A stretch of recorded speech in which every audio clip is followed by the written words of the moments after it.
অঙ্কটিতে বলা হচ্ছে পিতা ও মাতার বয়সের গড় ৪৫ বছর, আবার পিতা মাতা ও এক পুত্রের বয়সের গড় ৩৬ বছর। তাহলে পুত্রের বয়স কত? তো এই টাইপের ম্যাথগুলো আমরা ব্যালেন্স থিওরি ইউজ করে থট প্রসেসের মাধ্যমে কয়েক সেকেন্ডেই করে ফেলতে পারি। দেখুন, পিতা মাতার বয়সের গড় ৪৫, পিতা মাতা পুত্রের গড় আবার ৩৬। এখানে দেখুন, এই পুত্র যোগ হওয়ার কারণে কিন্তু অ্যাভারেজটা কমে গেছে, কিন্তু জাস্ট এই পিতা মাতার তো অ্যাভারেজ ৪৫ বছর, ৪৫ বছরে থাকার কথা, তাই নয় কি?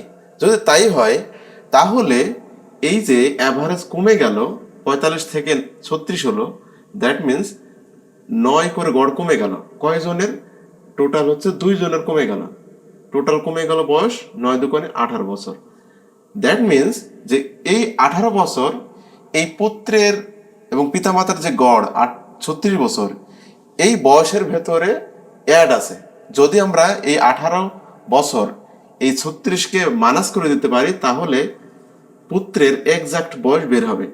৩৬ থেকে ১৮ বাদ দিলে থাকে ১৮, অর্থাৎ পুত্রের বয়স হচ্ছে ১৮ বছর। I hope done, got it?